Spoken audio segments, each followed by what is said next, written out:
What is up, YouTube? How y'all doing? Check this out, man. 18 YouTube settings that ruin small channels. Fix these now. If you're running a YouTube channel, here's what you got to do first. You got to stop guessing and get clarity. Our YouTube Growth Formula teaches you that. Saves you a lot of time. I swear, I wish I would have had a coach and somebody show me these things before I started watching all these videos and saying, I'm gonna do what they saying. Then I'm gonna do what they saying. You need structure. You need to put together some structure. And right after this intro, we're gonna get into it. Growth's got a formula most never learn. You don't need luck or talent, structure is earned. If you're ready to build and you know it's your turn, start with the 4 free videos. Earn as you learn. Click on the more below to sign up.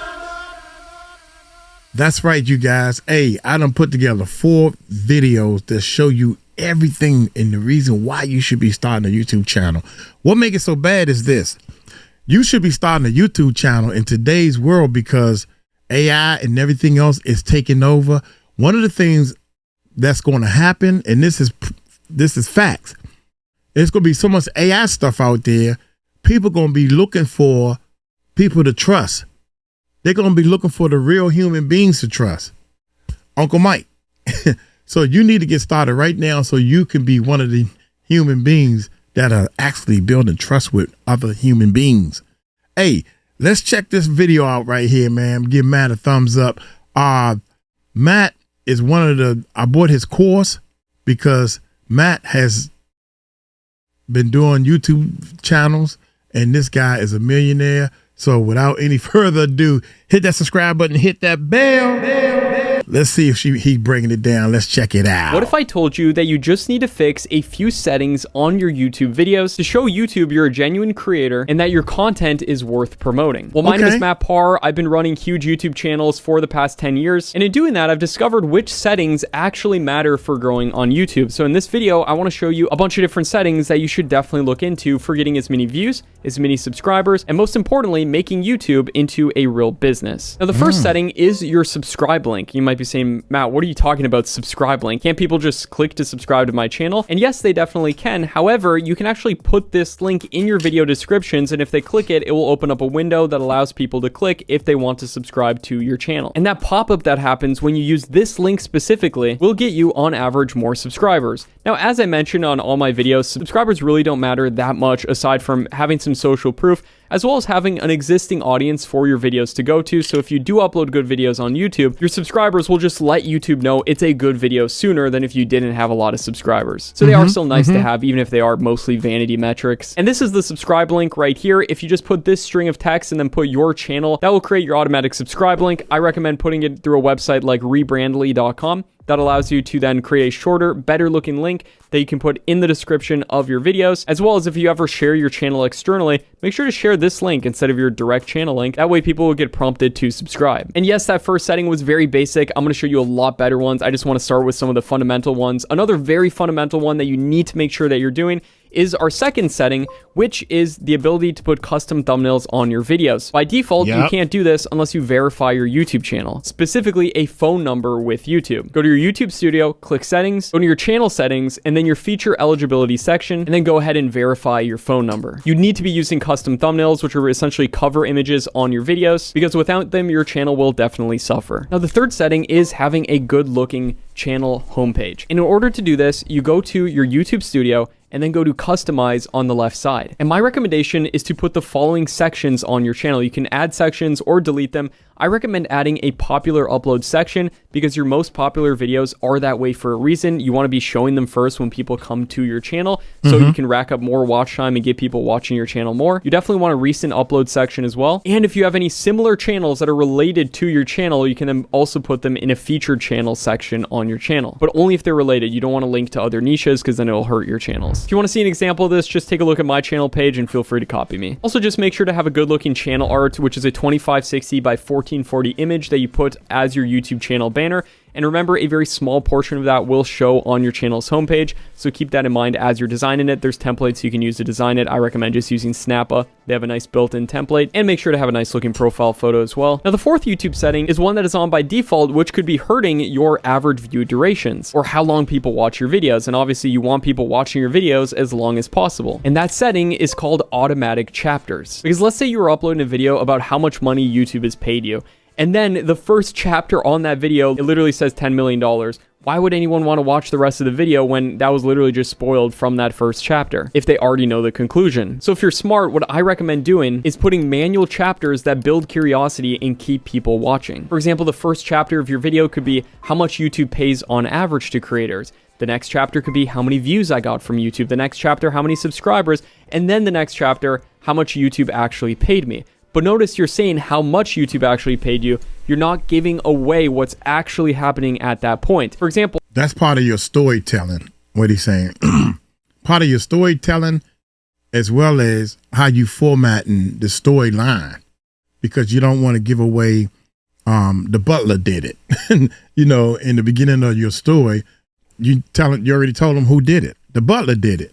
Well, in this video, if you look at the chapters, I'm not going to say the exact settings in every single chapter. I'm just going to put setting 1, setting 2, setting 3. So you have to actually watch the video to get the information. So that way it's a win-win for both of us. Because even if I did just put the setting names as the actual chapters, people wouldn't know how to actually do the settings or which settings to go into and change everything. So they might walk away thinking they know what's going on, but it could be entirely different. Or it could talk about one setting, but then I say to turn the setting off. So you want to make it important that people watch your actual videos. Now, the fifth setting is the optimal time to post. If you go to your YouTube studio, go to analytics, and then go to your audience tab, YouTube will actually show you when the majority of your audience is on YouTube. Then you want to post 2 to 3 hours before the maximum amount of people are on YouTube in your audience. Now, if you haven't posted any videos yet on YouTube, my recommendation is to stick to posting at peak times when people in your ideal audience is on YouTube. So for the majority of people, if you're going after a US audience, I would say between 5 and 7 p.m. Eastern Standard Time is a pretty good time to post. Now, the next setting is notifying all of your subscribers every time you upload videos. You might be saying, Matt, why would I not want every single one of my subscribers to know every time I post a new video?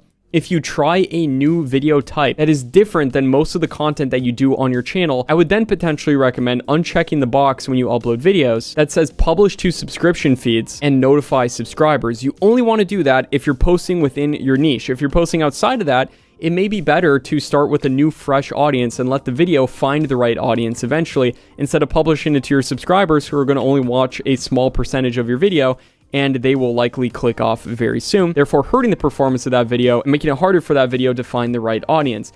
Now, for the majority of your videos, you should be publishing within your same niche anyway. So 99% of the time, keep that checked, publishing to your subscription feed. But I just want to let you know about that if you ever experiment outside the narrow confines of your main niche. Now, setting number 7 is the kid content revenue killer. You might be like, Matt, what did you just say? Basically, when you upload videos, YouTube always asks you, is your content made for kids or not?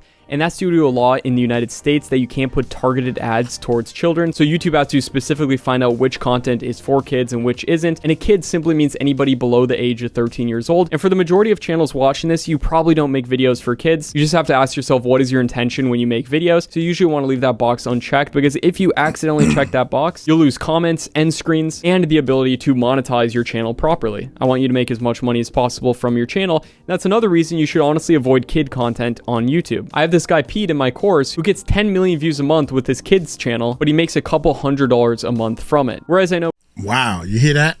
One of the things about the kid button when you're uploading your videos, a lot of people get confused over.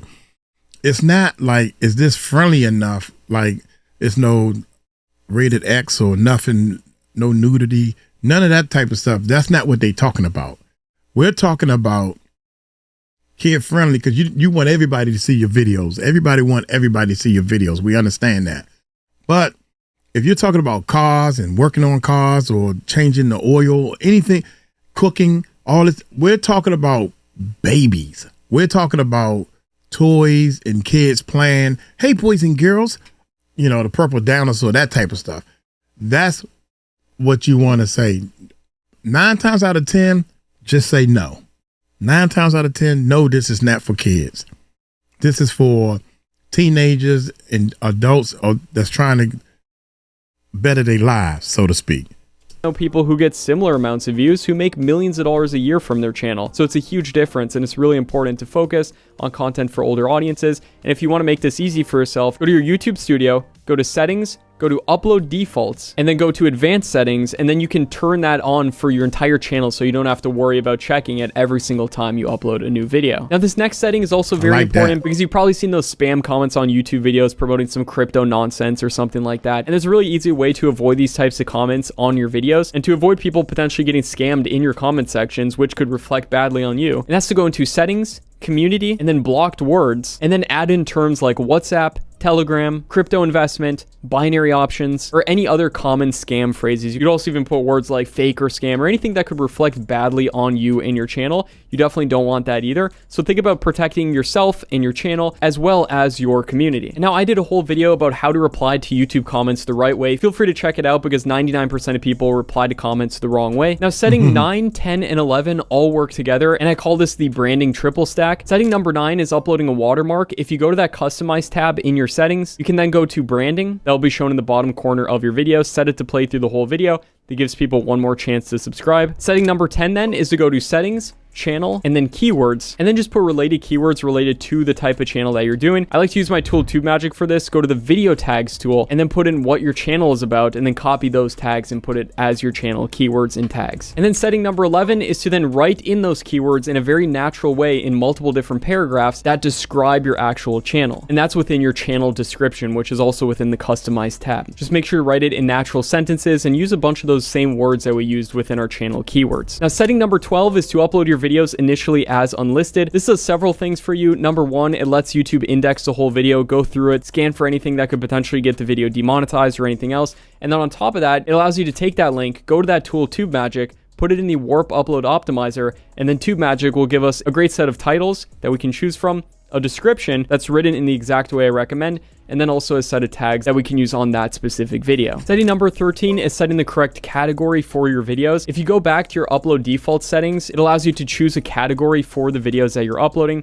For example, for this channel, if I'm uploading how-to videos, I would select either how-to in style or education. You just don't want your educational content being classified as an entertainment piece of content. Now, setting number 14 and 15 are what I like to call the session time double tap method that multiplies your revenue. So setting 14 is to add an end screen to a related video on your channel. You want to find the longest video on your channel that goes over the most amount of value that would be applicable to the viewers of all the other videos on your channel. For example, on this channel that talks about how to grow on YouTube and how to make money on YouTube, I made a comprehensive tutorial on this exact subject that is super long that I link to in the end screen of every single video that I upload. This gets your content tons of session time because if people go on to click to watch that video, you're keeping people on the platform and YouTube will give you all the views and subscribers that you could ever want. So very important to use end screens. And then this also ties into setting number 15, which is adding a related video if you upload YouTube Shorts. I personally don't do too much with YouTube Shorts. I really don't believe in them that much, especially if you want to make tons of money from YouTube. Yes, they're great for vanity metrics and for getting play buttons, but when it comes to making lots of money from YouTube, they really don't matter, except if you do this next setting, which is to add a related video to that very long video on your channel. So make sure to add a related video anytime you upload YouTube Shorts. That way those shorts are doing something as opposed to just being for vanity metrics. Setting number 16 is if you use any AI generated visuals in your videos. This includes, for example, an AI avatar, or if you have people saying or doing things that they didn't actually do. If you just use AI for super minor stuff like one single image, maybe this doesn't matter as much. But if you're using AI in a huge way on your channel, I highly recommend selecting this box that your video includes AI generated content. This will help YouTube index it better, and it'll help you if YouTube ever requires this, you did the right thing so then you can keep your channel long term. No, this will not impact the performance of your videos at all. I've uploaded videos with that box checked that have gotten millions of views. Setting number 17 is to make sure that you allow all ad types on your channel once you're monetized, and then also to go into ads of specific videos and add manual ad breaks throughout those videos. You can put automatic ad breaks as well. They don't always work perfectly, and it doesn't always put ads at the correct time in your videos. You want to be putting ads where people are likely going to be very tuned in at a specific moment in the video. So if you're about to reveal something very big, put an ad right before it. And also keep your ad space at least every 2 minutes throughout your video. And then setting number 18 is to verify that you're an actual human running your channel.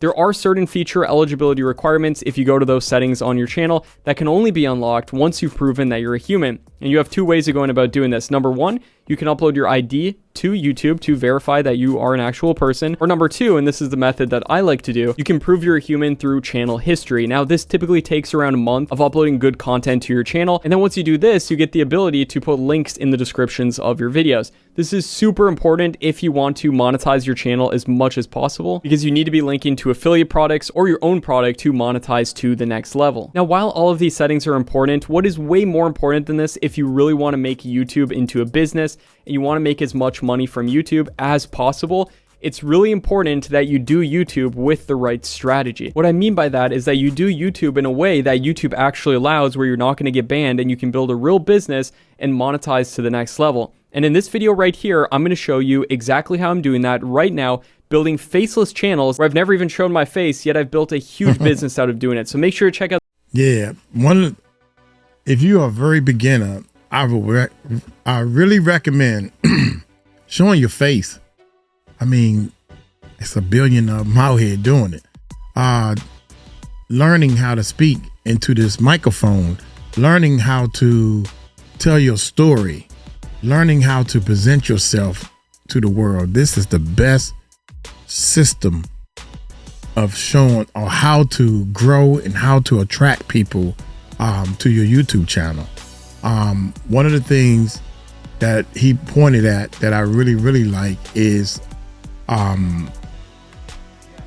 setting up for your what was he saying? God dang it. Hold on for a minute. Wait a minute. Pause.